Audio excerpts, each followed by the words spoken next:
Decíamos, el día de hoy, mis queridos alumnos del quinto año de educación secundaria del Colegio Elim, vamos a desarrollar el tema la literatura medieval. Entonces, repasando un poquito, ¿quién me puede decir qué cosa es medieval? A ver, contéstenme.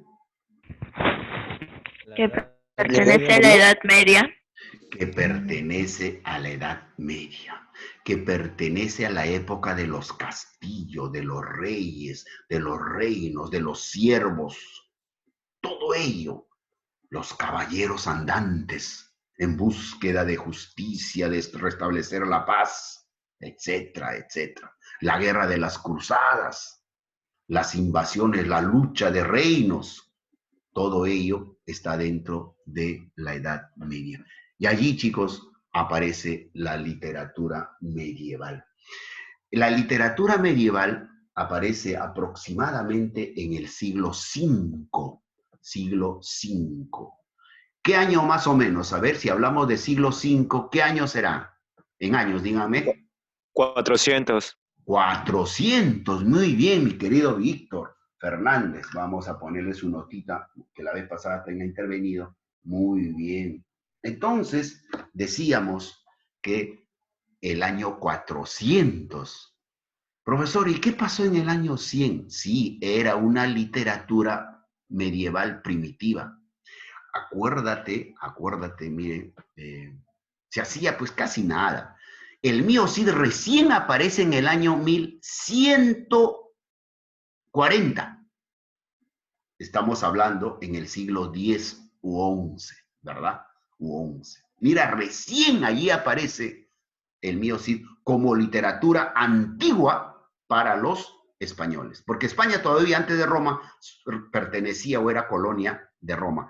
España ya como reino crece y se desarrolla. Entonces, aparece entre los siglos V y XII, ¿no? Aparecen las primeras obras literarias que eran casi muy escasas, mis queridos alumnos, pero principalmente hablamos allí de qué cosa aparecieron, quién fue el propulsor, quién fue el personaje principal que apareció difundiendo la literatura medieval, los famosos jarchas, así como es, anoten ahí en su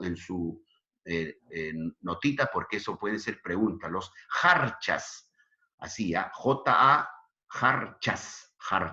Ellos aparecen por primera vez.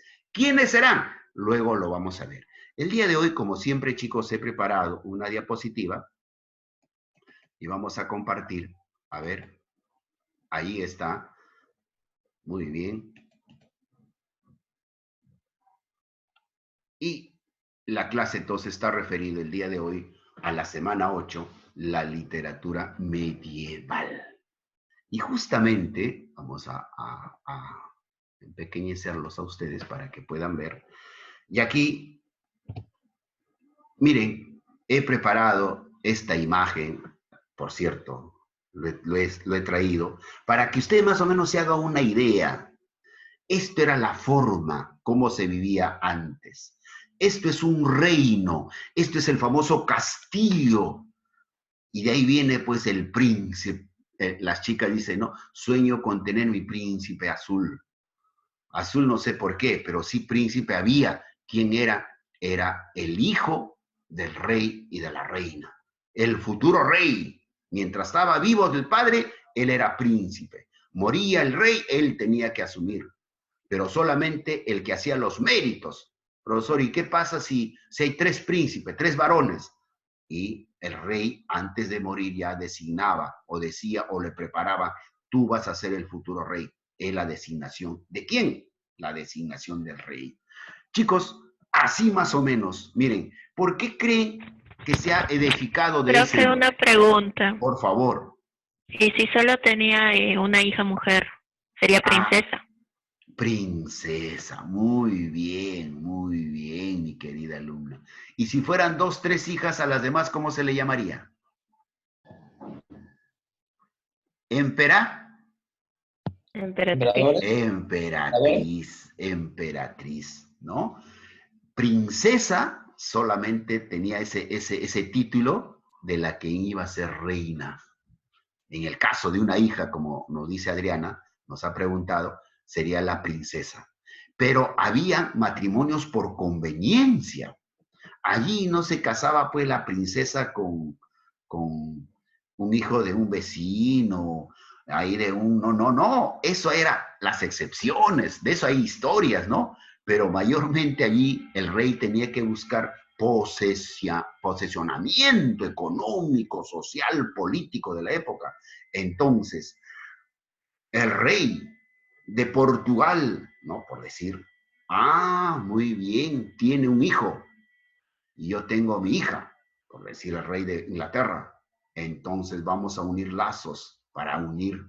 ¿Qué cosa? Ese matrimonio, aparentemente, chicos, unía qué cosa? Reinos, se hacían aliados a futuras guerras, etcétera. Los matrimonios por conveniencia. Muchas veces hasta los padres sellaban los matrimonios sin que ellos se conocieran. Miren, cómo antes, esos los famosos en derecho se llama los matrimonios por consorte, por consorte. Aquí en el Perú también se daba. Por ejemplo, un hacendado, un hombre de mucho dinero, no podía, pues, carambas, casarse con una de la plebe, con una de clase baja. Imagínate todo su patrimonio, su riqueza y todo, lo tiraría, pues, ¿a dónde, no? Miren, cómo eso se ha heredado de esa época.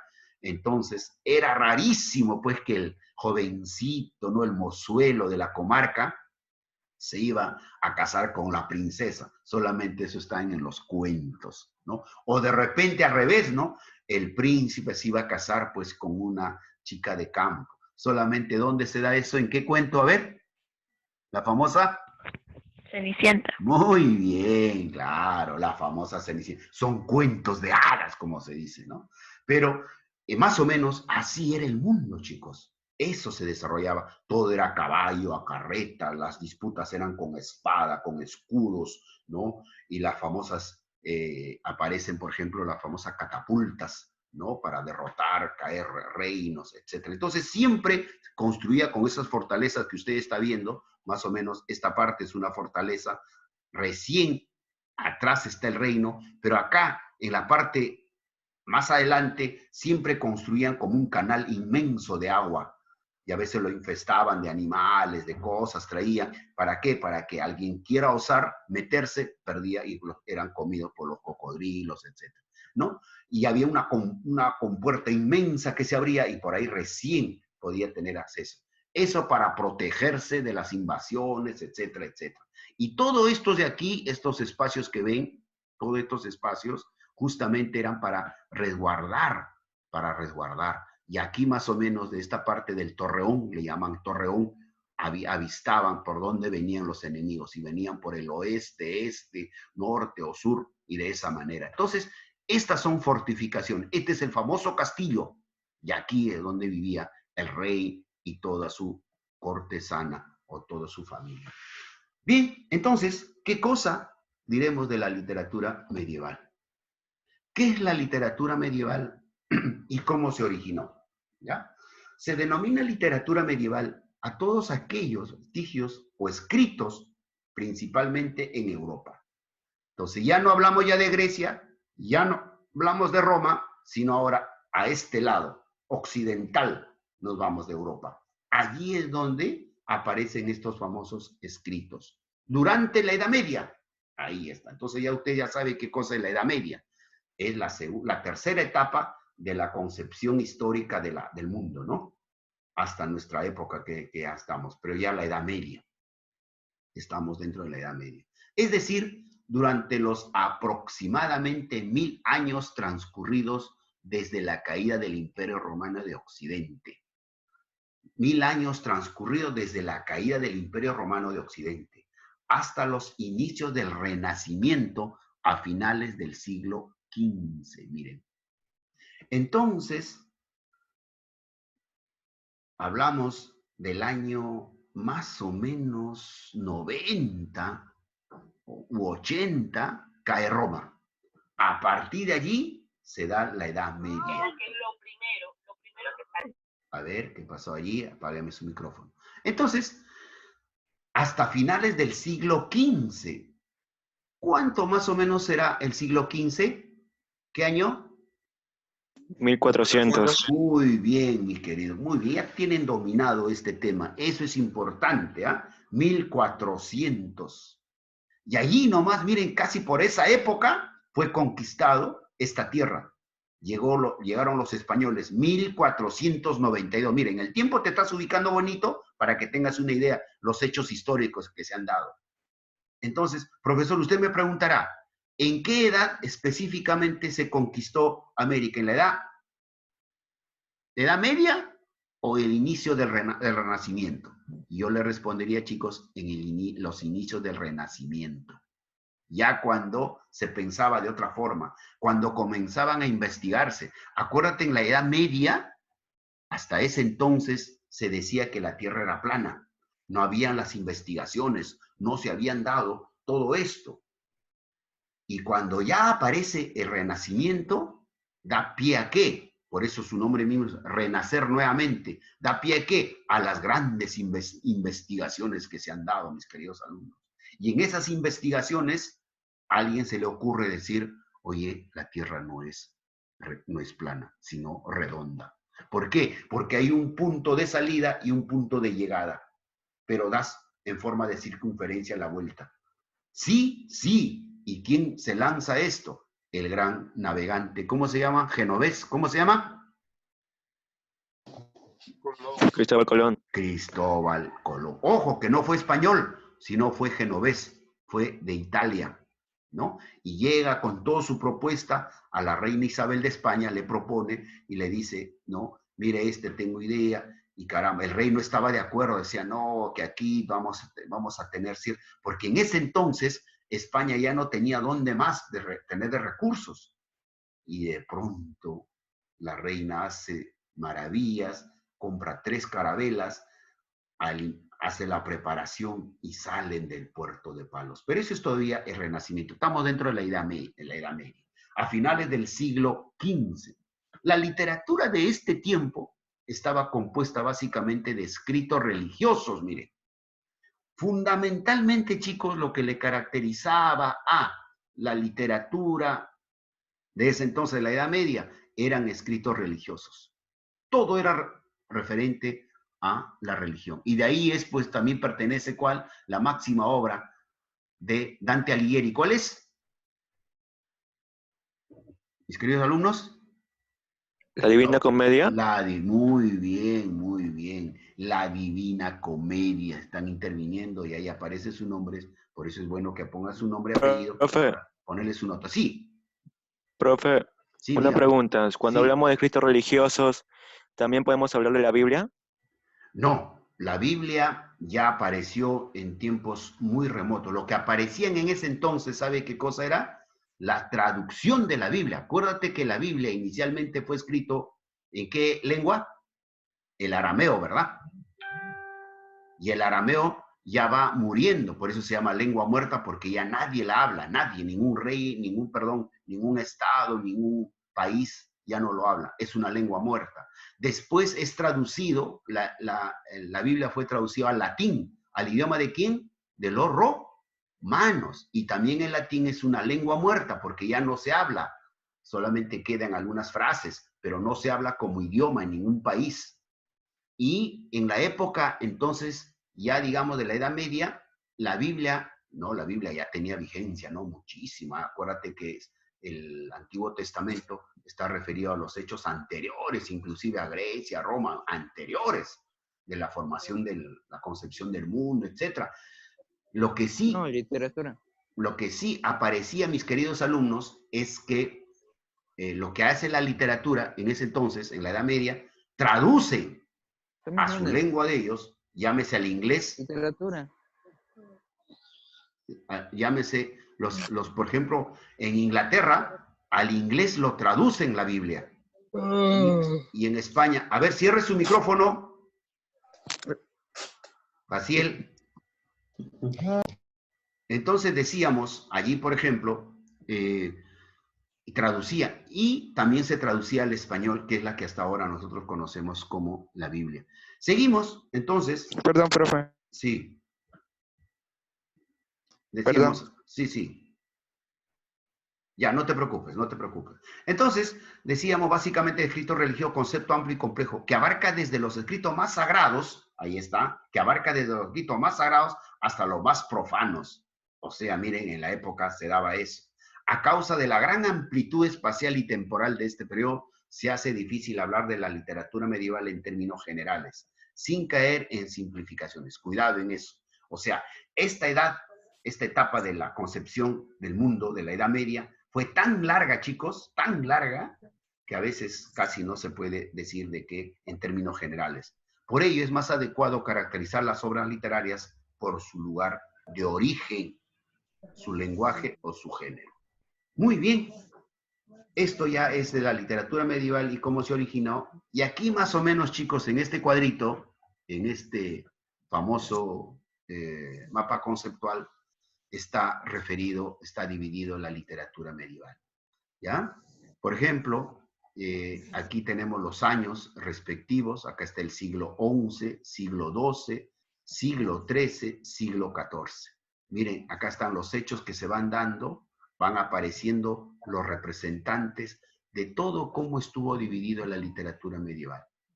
De esta manera, ¿no? Siglo X, siglo XI, siglo XII, siglo XIII, siglo XIV. Hasta aquí, todo este tiempo se hizo lo que se llama la Edad Media, la literatura medieval. Esto ustedes, por cierto, lo van a transcribir en su cuaderno ya más o menos debidamente con las fechas respectivas. Miren, acá, por ejemplo, tenemos 1252. En el siglo, pertenece al siglo XIV, ya terminando ahí, terminando el siglo XIII. Mire, acá, 1252, en este más o menos el siglo, ya estamos en el siglo XIV, pero en 1252, por primera vez se descubre, ¿qué cosa? Dante inicia la composición de la Divina Comedia. ¿Se dan cuenta? Ahí está, más o menos, estableciéndose lo que fue la obra máxima de Dante Alighieri, como que, si por ejemplo en Grecia hemos resaltado a la Odisea y la Ilíada como obras máximos que representan, y en la Edad Romana también lo hemos desarrollado la Eneida, en la literatura latina, y en la Edad Media, a quien vamos a resaltar fundamentalmente, ¿a quién va a ser? Al gran Dante Alighieri, la Divina Comedia. Entonces, por ahí puede ser una pregunta de evaluación y yo te diga, ¿a qué etapa de la literatura perteneció Dante Alighieri? Y usted fácilmente me va a responder que es a la literatura medieval. ¿Por qué? Porque se desarrolló dentro de este periodo. Muy bien, y ahí está más o menos para que usted, mire, ¿cuándo se dio? 1140, ahí está lo que le decía, mire, la composición del poema de Mio Cid, por los juglares. Este es un juglar, que ahora más adelante lo vamos a ver. Sí, dígame. A ver, alguien me iba a hacer Profe, sí. Don Quijote de la Mancha no figura en la línea del tiempo. Claro, ¿por qué creen? A ver. Porque se escribió antes. ¿No pertenece al ¿Era Renacimiento? otro género? Porque pertenece Tengo al Renacimiento. entendido que pertenece después del Miocid. No, Después del Miocid, es una parodia. ¿O No, no? no, mi querido alumno. Está bien, esto es qué lindo, así cuando, qué bien que estés leyendo, qué bien, me siento yo a gusto, y no por ahí alguien que comenzó ahí a sentirse, no sé, cansado, creo, de tanto dormir toda la noche. Muy bien, mire, esto hay que aclararlos. ¿Cuándo nace Miguel de Cervantes Saavedra? Nace en el Renacimiento, él nace. En el Renacimiento. El Renacimiento viene después de la Edad Media. Después, el siglo XV, el siglo XVI, ya comienza lo que es el Renacimiento. Ahora, el Quijote de la Mancha está escrito con un tiempo atrás. O sea, Miguel de Cervantes Saavedra todavía añoraba cómo era la época de la Edad Media. Y el Quijote de la Mancha, efectivamente, se desarrolla dentro, ojo, la historia, la que cuenta Miguel de Cervantes, se desarrolla en la Edad Media, donde existía, ¿quiénes? Existían pues los caballeros, los reinos, los castillos, etc. Ahora más o menos se están dando cuenta. ¿Ve? Allí, el Quijote de la Mancha, la historia que él narra, que Miguel de Cervantes narra de lo que sucedió en la Edad Media. O sea, él se creó, se imaginó en la tierra de Caballero. Es como, por ejemplo, el Inca Garcilaso de la Vega. El Inca Garcilaso de la Vega no vivió en la etapa de los incas. No, no. Él es recién después, en la conquista. Pero él, por sus ancestros, escucha, ¿no? Se informa y escribe cómo fue el imperio de los incas. Idéntico. Nuestro Miguel de Cervantes, que es el autor del Quijote de la Mancha, él no nace en la Edad Media, él nace en el Renacimiento, pero a él le gusta escribir, ¿qué cosa? Composiciones de caballería. Y él escribe justamente relacionado a esta época, que estaba casi, pues, tenía de antigüedad 100 años más o menos, nada más, bueno, es decir, ¿no? Porque la Edad Media, miren qué tiempo duró, chicos, ¿eh? ¿Cuántos años? Años. Muy bien, aclarado esto, pasamos al siguiente. Los géneros de la literatura medieval. ¿Qué géneros se desarrollaron en la literatura medieval? El género lírico, la épica medieval también, pero también otro género más, pero hablemos del género lírico. Los textos líricos expresan las emociones y sentimientos del autor. Ya lo hemos dicho. ¿Qué cosa es el género lírico? Si usted está enamorado, por ejemplo, le va a salir unos versos bien bonitos. Todo está relacionado, ¿qué? A los sentimientos. Tu expresión del sentimiento, escribes o haces poesía. Ese es el género lírico. Se prefiere para esto usar la prosa y el verso. Y normalmente el lenguaje lírico está basado en la experiencia del yo, o sea, en la experiencia que a ti te sucede, principalmente. Por eso de ahí vienen las composiciones, pues. Dice, ¿no? Esta letra que compuse, ¿no? Dicen los cantautores de ahora, esta letra yo lo compuse porque parte de mi vida fue que me sucedió. Ah, lo compuso. Es una experiencia del yo, una experiencia de él. Sus formas más usuales son la oda, miren, aparece la oda, chicos, en el género lírico, la elegía, la sátira, la oda, la elegía, son pequeñas composiciones. La oda es para alabar a alguien, pero a través de una poesía, de un poema. La elegía es como para dedicarte a algo religioso. O la sátira, tú utilizas tu verso, utilizas tu pluma para, por ejemplo, burlarte, mofarte de un personaje de la época. La epístola, las famosas cartas, ya hemos dicho que las epístolas son cartas. La égloga, lo mismo, fundamentalmente para una persona, en especial tú hacías esto de la égloga. El epigrama, el villancico, miren chicos, ese villancico viene de esa época, el villancico que cantamos en la Navidad, relacionado a Dios o a Jesús, eso proviene de la época de la Edad Media. La canción, ahí está, aparece la canción. Y el romance lírico. En la canción diríamos, ¿qué está referido en nuestra época? ¿Qué canción está referido al género lírico en nuestra época? A ver, chicos, ¿qué tipo de canción? ¿Qué género de la canción? Cuando estás enamoradito, ¿qué tipo de...? ¿Óperas? No, ¿qué tipo de Baladas. canciones? Las baladas. Pues, Baladas. muy bien, las baladas, ¿no? Cuando tú estás enamoradito, pones solamente baladas. Ahí está, ese es un género. Y en ese entonces también la canción se hacía. Y el romance lírico, ¿no? Todo relacionado en ese entonces al amor. Ojo, el amor fue tan antiguo, chicos, desde que aparecieron el varón y la mujer. Así que no se me avergüencen, no se me digan que eso no debe darse. Pero en su momento, en su momento. Y la épica medieval, ahí está, esto es lo que más o menos nos vamos a detener un poquito para conversar. La épica medieval. ¿Qué cosa será la épica medieval? Épica ya es otro género. ¿Épica es sinónimo de qué? Mis queridos alumnos de quinto, ¿están preparados? ¿Épica es sinónimo de? ¿Edad? Épica, sinónimo de... Tiempo. No, estamos hablando géneros literarios. Épica es sinónimo de... Narrativo. Muy bien, mi querido Víctor, claro. Antes todavía no se hacían obras narrativas, como la que ahora hacemos. Novelas, por ejemplo. Antes, en la época antigua y en la Edad Media, todo se escribía a través de épica. Épica es sinónimo de narrativo, sí, porque narra, pero desde el punto de vista siempre a enaltecer a alguien, algo épico. Y ahí por eso, pues, el poema de Mio Cid es algo épico. Homero es épico lo que escribió. Y ahí está. Y en la épica medieval, el autor narra y hace hablar a los personajes. Claro, mire, el autor narra y hace hablar a los personajes.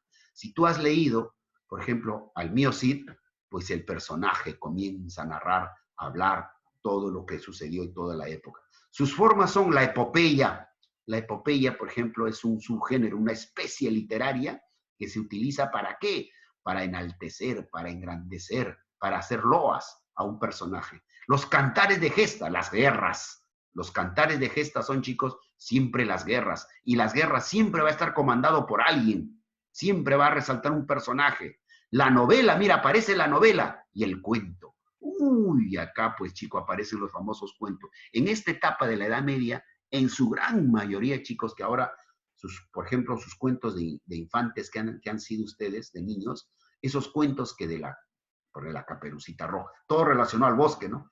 En estas épocas, ahora bosque, ya no hay bosque, todo está construido, las casas y todo. En esa época sí había un bosque, ¿no? Por ejemplo, Robin Hood, por ejemplo, El gato con botas, por ejemplo, ¿qué otro cuento? La Cenicienta, todo relacionado a la época. ¿Se han dado cuenta? ¿Se están dando cuenta, chicos? Del castillo, del príncipe, del rey, de la reina, que tienes que transportarte en carruajes, etc. Todo relacionado a la Edad Media. Entonces aparecen los famosos cuentos. Eso dentro de la épica medieval. Pero también el género dramático. El género dramático, mis queridos alumnos, se ha desarrollado. Ya hemos dicho, género dramático es sinónimo ¿de qué? De Épico. Drama. Épico. No, dramático, teatro, muy bien. Género dramático. Tragedia, anote. Claro, dramático el teatro, ¿no? Siempre. El género dramático, el autor no habla por sí mismo, sino por sus personajes. Ese es el teatro, pues. Ese es el teatro. Es el género más tenido en cuenta para dramatizar. En este género se usan normalmente todas las funciones del lenguaje. Sus formas son la tragedia, la comedia, la tragicomedia, mira la combinación de ambos, el entremés siempre esa es la que, por ejemplo, el rey estaba almorzando, ¿no? Tenía una cena y ha venido un ilustre personaje a visitarlo, el príncipe tal, el conde tal, etcétera, etcétera. Y dice, vamos a hacer un entremés, o sea, mientras tú vas comiendo, se van presentando una pequeña parodia, una pequeña composición, van cantando. Ese es el entremés. Es lo que, por ejemplo, en nuestros tiempos, ¿qué diríamos? Ah, hoy día quiero ir a almorzar. Te vas de pronto a almorzar a un restaurante, a una peña, etcétera, qué rico. Y aparecen unos cantores, ¿no? Tan animando, digamos, la fiesta, por ahí hay unas composiciones. Eso es un entremés. Y el sainete era el decirse así como ahora ustedes, yo he escuchado mucho a los jóvenes esto del famoso contrapunto, le llaman contrapunteo, creo. ¿Cómo se llama el hip hop, creo? ¿Ustedes me tienen que ayudar en eso? Cuando uno le contesta al otro diciéndole, hablando, ¿no? ¿Cómo se llama eso? Freestyle. Ya, muy bien, mis queridos. Ayúdenme, pues, estos son sus tiempos, pues, por favor. Y eso es, ¿no? El otro le dice, con palabras, le dice que sí, que yo acá estoy porque no sé qué, que sí, yo te demuestro que, o sea, eso, ¿qué cosa es? Es un contrapunteo, le llaman, pero en esa época era el sainete se decían entre las cosas, ¿no? El auto sacramental, miren, chicos, por primera vez, de las famosas misas, en las misas católicas, no sé si cuando hacen las oraciones en el templo, no sé si hacen el acto sacramental, aparece el auto sacramental y el melodrama, la clásica, ¿no? Tu melodrama. El melodrama era una canción tristona, contado con historia, más o menos así, ¿no? El melodrama. Pero todo era dentro del género dramático, ¿no? El teatro medieval, del cual surge la imitación de la liturgia. El teatro abarca temas como el nacimiento y pasión de Cristo. Miren, chicos, aparece aquí por primera vez, después fue llevado a la película. Temas como el nacimiento y pasión de Cristo y la vida de los santos. Bueno, la Edad Media estaba lleno de santos, pues, ¿no? Muchísimos santos. El teatro se divide en dos tipos, el misterio y la moralidad. El misterio está relacionado con el auto de los reyes, claro. Tú más allá de lo que pueda decir o hacer el rey, tú no puedas opinar porque es un misterio.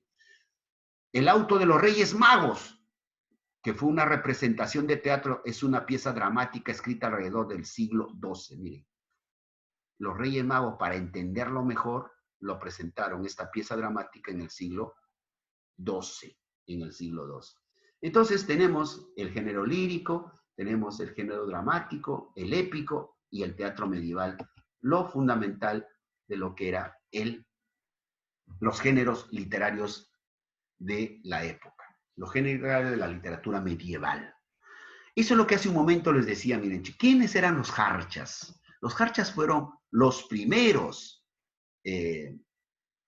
digamos, precursores de la literatura de la Edad Media. Ellas con sus composiciones, ¿no? Sus relatos que hacían y comenzaban a llegar a los sitios y decían, a ver, reúnanse todo el pueblo, el día de hoy voy a contarles las hazañas del caballero tal o de un joven que... Entonces, era el famoso jarcha. Jarchas en España, mis queridos alumnos, ¿ya? Los jarchas nacen en España. Esto es muy importante porque preguntitas en el examen de esta índole te vienen, ya, los exámenes de admisión. Dice, jarchas, ¿qué? Sinónimo de, entonces comienzan las alternativas. Entonces tú acá vas a tener ya una idea bien clara. Los jarchas españolas. Son composiciones populares que se difundieron oralmente, por lo que se han perdido en su mayor parte. Solo conocemos aquellas que algún letrado trasladó al papel, miren chicos. O sea, han habido muchas composiciones populares. Hubiéramos conocido más cuentos así como Cenicienta, La Bella Durmiente y todo eso, que nosotros, El Gato con Botas, todos esos cuentos, hubiéramos conocido más. Pero lamentablemente no fueron escritas, mis queridos alumnos. Solamente eran oralizadas.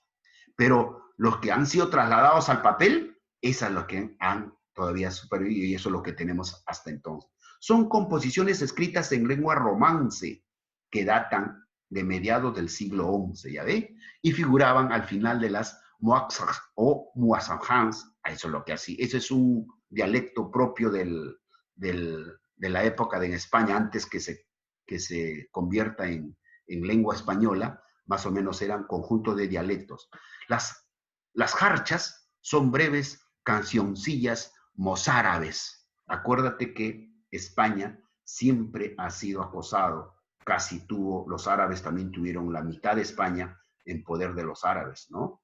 Por eso que nuestro idioma castellano, el 6% pertenece, en este caso, a los árabes. Y los romances, el romance, poemas de versos octosílabos, ahí sí hablamos ya con métrica, medida de los versos, ¿no?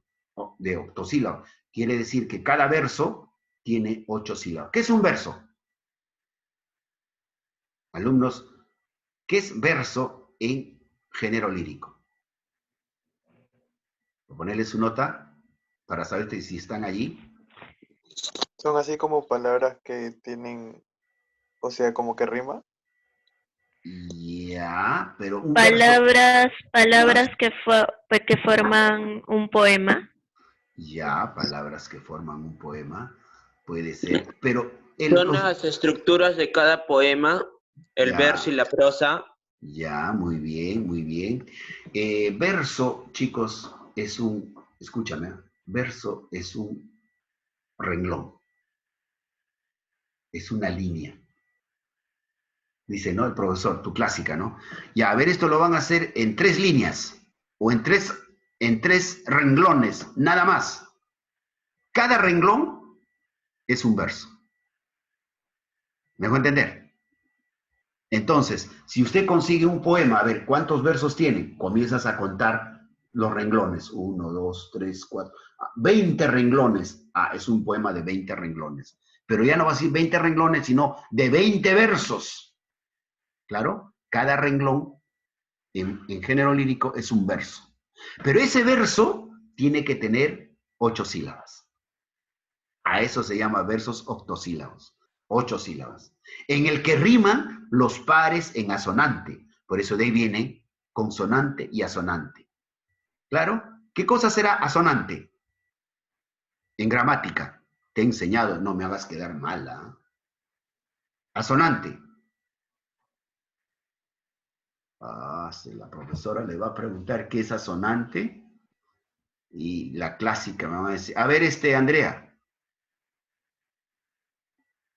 ¿qué es asonante? Levanté por casualidad, levanté. Ah, por casualidad, por cazuela. A ver, ¿qué cosa Palabra. No, me muero. ¿Termina en consonantes? Ya, consonante y asonante, ya lo has dicho. ¿Qué cosa es consonante? ¿Termina en consonantes? No, asonante. ¿Qué es asonante? Terminan en vocal. Muy Termina en bien, vocal. mi querido Víctor, siempre ahí, usted ahí agarrando la espada, siempre defendiendo el honor de Quinto. No, los demás también sí, pero es que chicos, consonante y asonante. Ya, profe, ya. Ya, cálmase, ya. A ver, entonces decíamos, escúchenme mis queridos alumnos, consonante vienen a ser todas las letras del abecedario, menos las vocales. Si esas son consonantes, ¿qué serán asonantes? Las vocales, pues, mis queridos alumnos. Entonces, cuando nos dice poema de versos octosílabos en el que riman los pares en asonante, o sea, tiene que terminar en vocal. Los versos en pares, ¿no? ¿El verso 1 será par o no? No. No, pues, par será 2, par será 4, par será 6. Pero ahí tienen que terminar siempre en una asonante, o sea, en una vocal.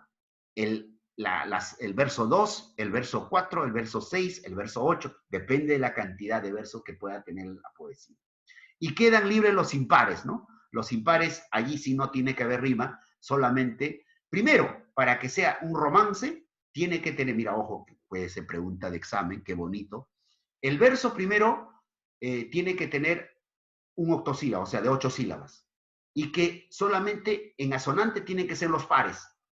Quiere decir el segundo, el cuarto, el sexto, el octavo, el décimo, y así sucesivamente, que solamente. Y los versos libres, ya, pues eso sí, ya no necesariamente tienen que terminar en asonante. Pueden terminar en consonante y de esa manera. ¿Listo, mis queridos alumnos? Eso es un romance. Profe, Sí, en dígame. el romance, ¿todos los versos son octosílabos o solo el primero?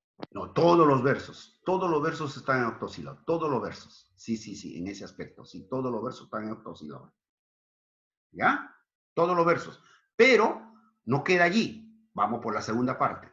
Tiene que haber asonante en los pares, en los sílabos, en los versos pares. ¿Listo? Tiene que haber vocales. Y ahí aparece y se le denomina como romances. Muy bien. ¿Y cuáles habrán sido las principales obras en la literatura medieval? Mira, chicos, esto es un ejemplo ahí. Qué lindo he encontrado esto. Lo he puesto como fondo. Así se escribía en su época, mire. Definitivamente usted no va a entender nada porque está en otra lengua. De repente está en el inglés, que ustedes son muy conocidos. El inglés también en sus inicios, cómo había sido. Entonces, una obra literaria se escribía de esa manera. Es como más o menos ustedes hacen sus cuadernitos, especialmente las alumnitas, con dibujitos, con cositas. También usaban márgenes. No, claro, ahí está, mire, los márgenes, ¿cómo eran? Mira, a través de cuadritos, a través de hojas, o sea, así se escribía. Ese papiro, esas hojas eran diferentes, ¿no?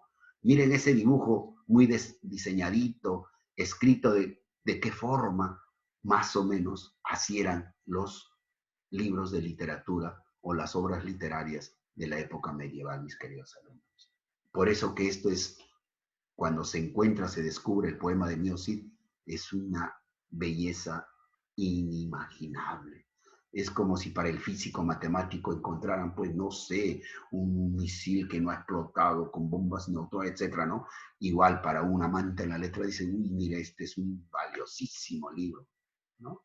Entonces, a veces uno piensa en eso y dice, me voy a comprar un libro, etcétera, y de acá a un tiempo va a tener mucho valor. Bien, seguimos. El cantar del Mio Cid.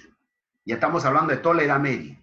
El cantar del Mio Cid figura, o nace, su nacimiento tiene ¿dónde? En España. La figura del Cid y sus hazañas merecieron el honor de protagonizar el primer cantar de gesta.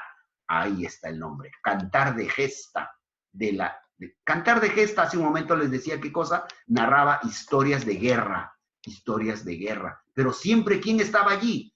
Un caballero. En este caso, ¿quién era? El Cid, que significaba mi señor. El Cid significaba mi señor. El primer cantar de gesta de la literatura castellana definitivamente ha tenido un autor, pero se desconoce. A eso se denomina anónimo. ¿Ya? Por eso acá ponemos autor anónimo, pero sí ha tenido un autor, se desconoce. Tenemos el otro, el Conde Lucanor. Otra obra, el Conde Lucanor, que utiliza el esquema del marco narrativo para introducir 51 ejemplos. ¿Qué pasó? Muchos de ellos de influencia oriental. El hilo narrativo global es mínimo y responde al siguiente esquema. El conde Lucanor plantea a su consejero Petronio un problema que tiene y éste le responde con un cuento ejemplo en el que se da una situación parecida al conflicto del conde. El autor, el infante, Juan Manuel. ¿Quién será el infante? ¿A quién se le dice infante? En esa época, chicos, a ver. A los niños. A los niños. No. Claro, eso es un sinónimo. No, infante. Infante, eso es un cargo, un título dentro del reino. Un cargo, un título dentro del reino.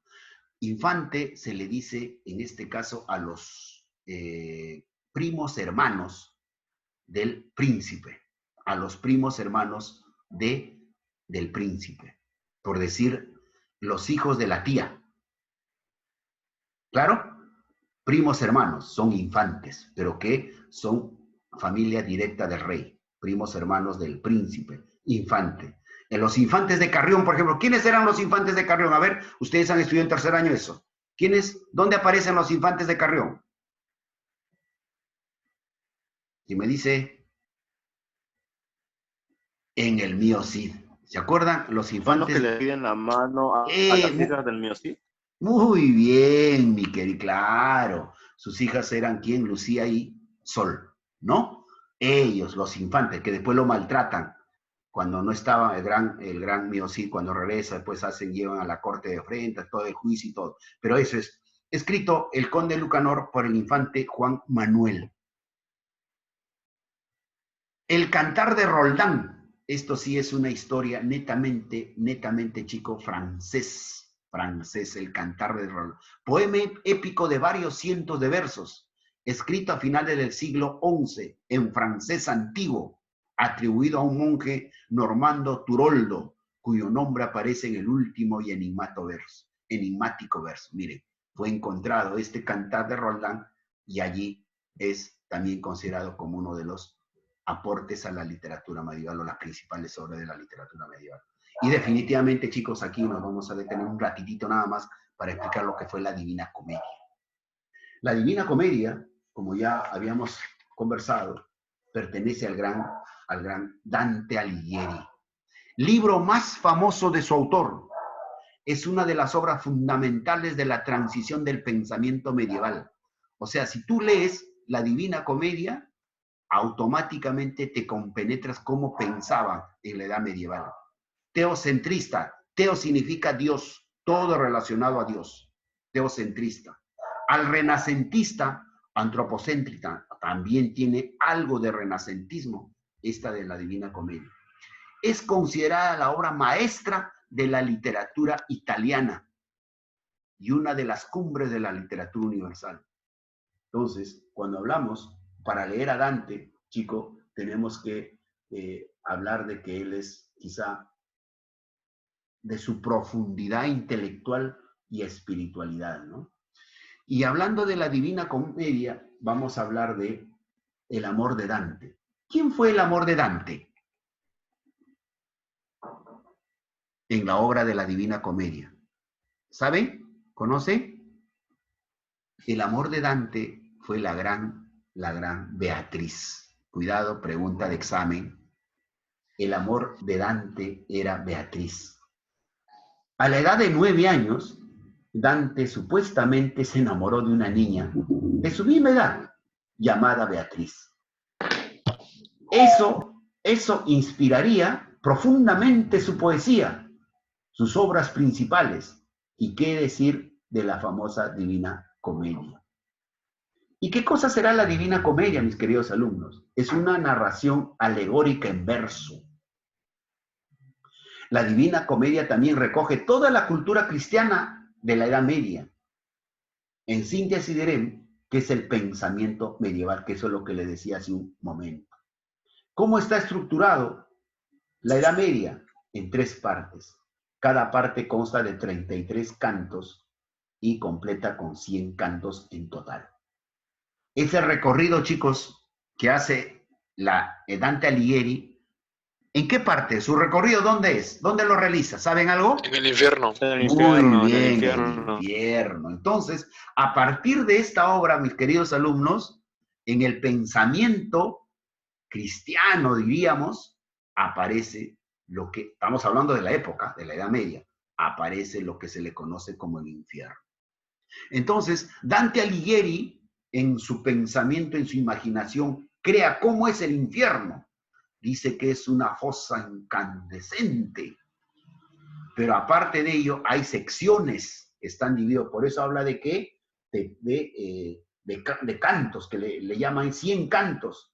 Y la primera parte o cada parte consta de 33 cantos. Supuestamente recurre, el otro día les decía, a uno de sus máximos, digamos, del quien se inspira, aparte de Beatriz como su amor que tiene hacia ella, pero ¿quién es su inspiración? Su maestro, diríamos, aquí, en quien se inspira. ¿Quién es? El otro día lo dije.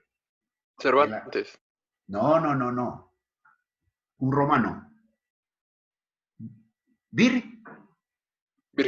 Virgilio, muy bien. Virgilio aparece en su obra de Dante Alighieri en la Divina Comedia, como su padre, como su pensador, como su líder, ¿no?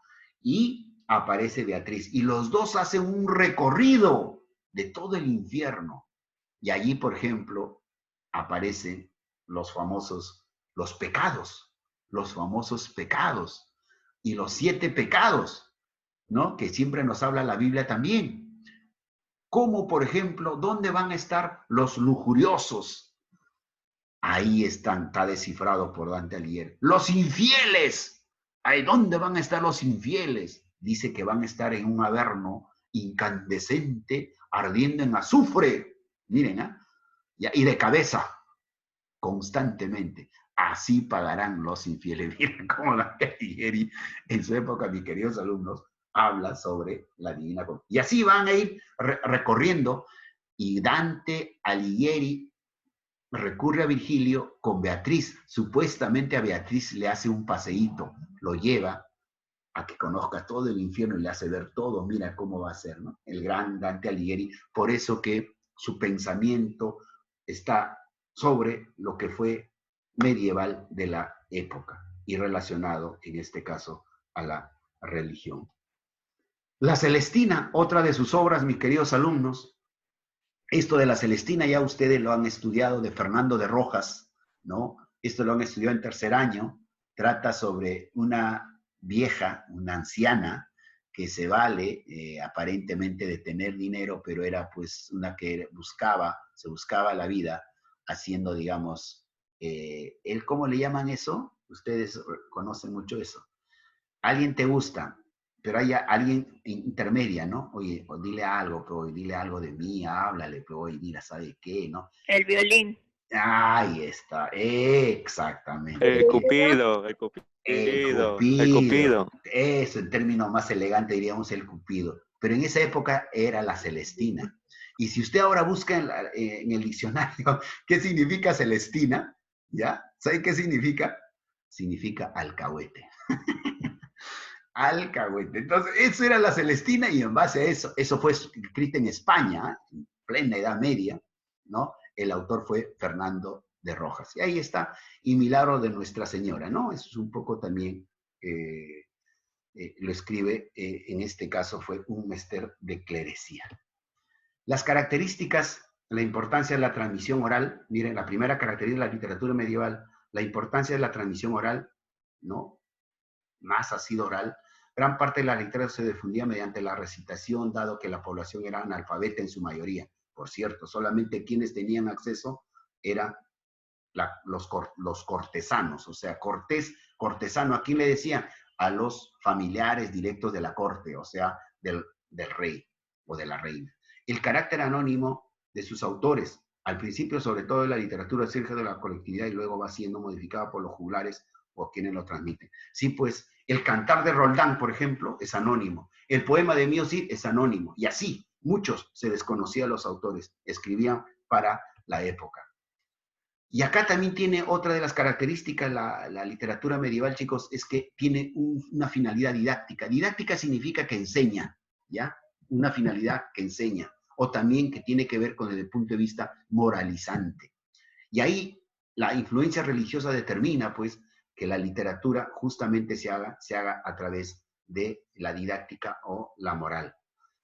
El uso del verso, muy bien, la que les decía qué cosa era el uso del verso. Hasta bien entrada la Edad Media, siglo XIV, el verso será el modo usual de escribir, dada su facilidad para la recitación, ¿no? Eso fundamentalmente, mis queridos alumnos, y ahora sí, ¿no? Para más o menos irnos a ver ello, y eso es lo que en forma general diríamos de lo que es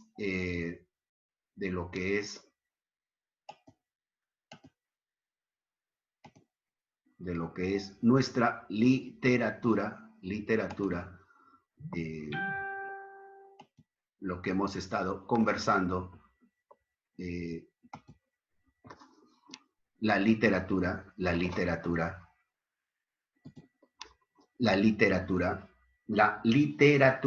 medieval. Ahora sí, muy bien, los que están abiertos, muy bien, Víctor, Mayerly, Cielo, ay, recién abres tu camarita, no, ahora has estado pues ahí tomando tu desayuno.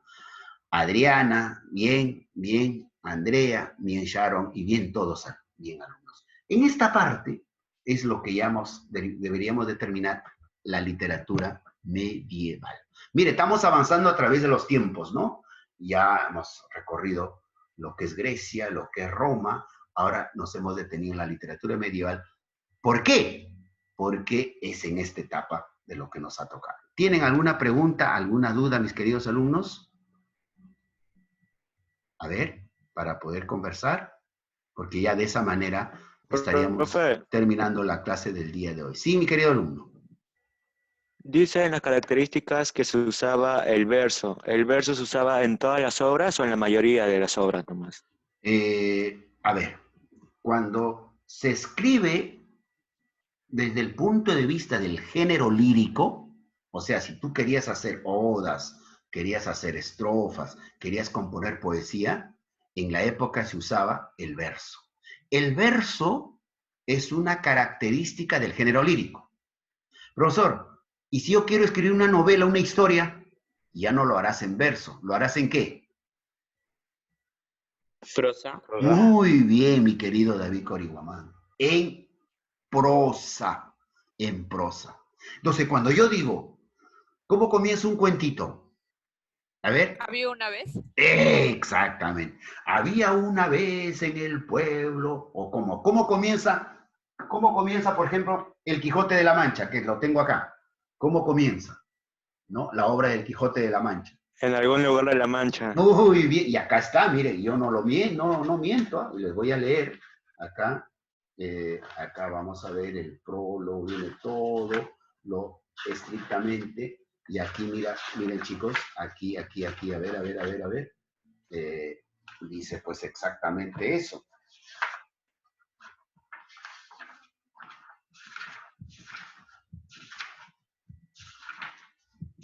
Mire, todo lo que nos señala. Ay, caramba, a ver, ¿dónde está esa parte que lo había marcado? Porque todo esto son, como es un libro, más o menos un extracto. En un lugar de la Mancha, donde yo no quiero hablar, dice, ¿no? Y ahí comienza la historia del gran Quijote de la Mancha. Acá está, ¿ves? Dice, en un lugar de la Mancha, de cuyo nombre no quiero acordarme, no ha mucho tiempo que vivía un hidalgo de los de lanza de astillero, adarga antigua, rocín flaco y galgo corredor. una olla de algo más vaca que carnero, salpicón de las más noches, duelos y quebrantos, y así sucesivamente se va recorriendo. ¿Eso está escrito en qué? ¿En prosa o en verso? En prosa. En prosa, mis queridos alumnos. Entonces, las novelas son escritas en prosa. En las novelas o en el género narrativo ya no se exigen mucho las reglas como si te exige en el género lírico. En el género lírico te exigen el verso. Por eso la lectura es diferente. Tú cuando cuentas, dices, ¿no? Alguna vez o cierto día había una persona que flotaba en el aire, caminaba, tocaba las puertas y comienzas, ¿no?, a contar. Mire, pero, si tú, un poema no es así. Un poema dice, hay golpes en la vida tan fuertes, yo no sé, ¿ve? Diferente. Ahí está. ¿Qué cosa? Ahí hay rima, hay musicalidad, hay ritmo en un género lírico. Pero en un cuento no. En un cuento es una sucesión de hechos que vas a trasladar. ¿Claro? Otra pregunta, mis queridos alumnos. Profe, Sí, dígame. el mío sí es un libro largo porque se ve interesante. Sí. No, el mío sí quiero decir La Divina Comedia, me refiero. Sí, yo lo tengo por acá. ¿Dónde está? Sí, hay en diferentes ediciones, mi querido alumno. Justamente decía, lo voy a enseñar a mis queridos alumnos. A ver. Un ratito. A ver, acá creo que los tengo. Ya, ¿no? Ya, a ver, un ratito.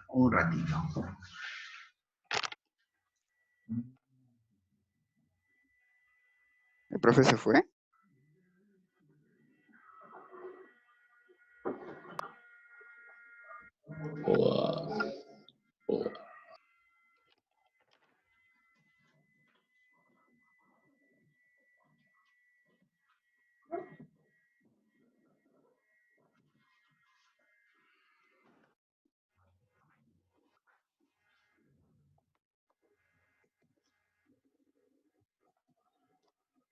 A ver, chicos, ahí está, miren, la obra de Dante Alighieri.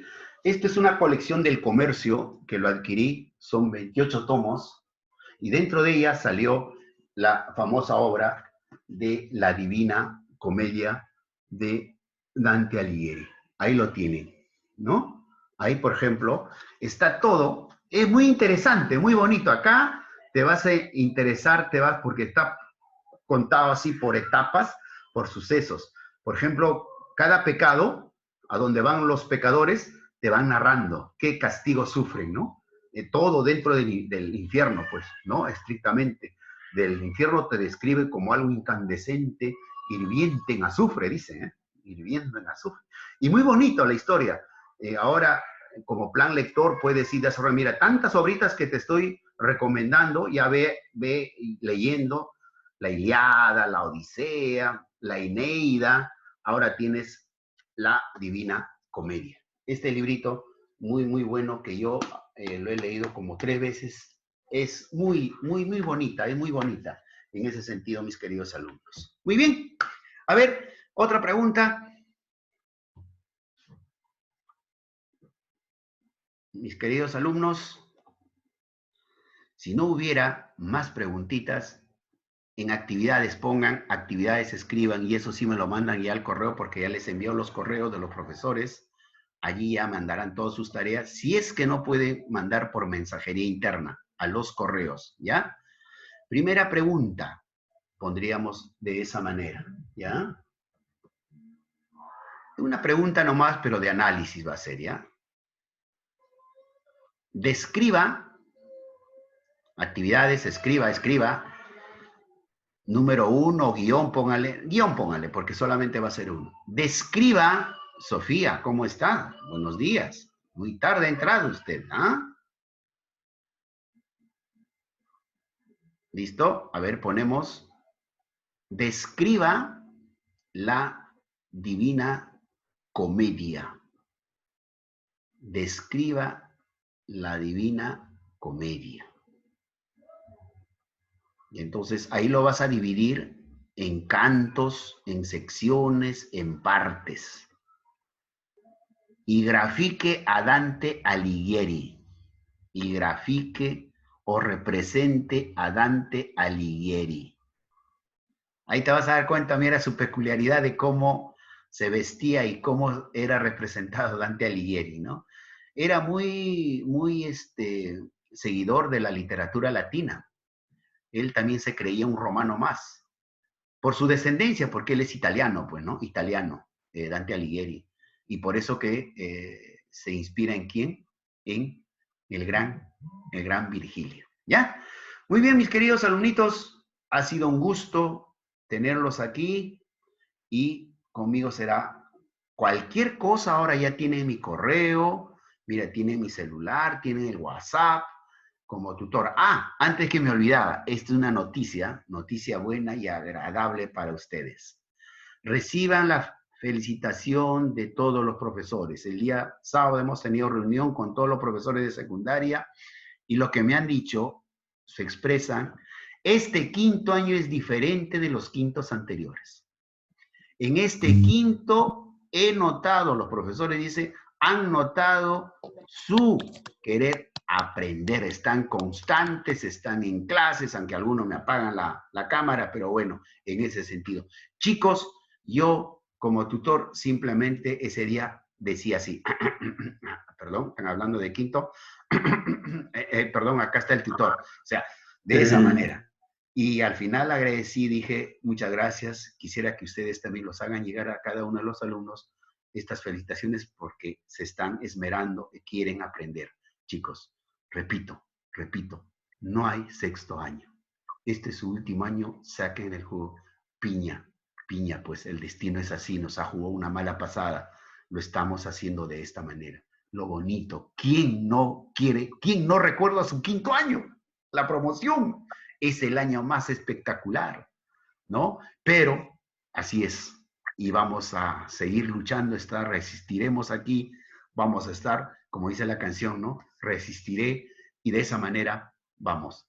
Pero yo a la distancia los quiero, para mí siempre estarán aquí, me identifico con ustedes, chicos, los quiero mucho. Bien, ¿cuándo nos vemos? No estoy llorando, por si acaso. Ya, a ver. ¿Cuándo nos vemos? El próximo. Lunes. A las 8:30. Puntuales, por favor. Gracias. Nos vemos. Chao, chicos. Chao, profe. Chao, profe. Chao, profe. Cuídense mucho. No dicen nada, están mudos. Chao. Chao. Chao, profe. Chao. Listo. Chao. Ya finalizo. Chao. Cerrito.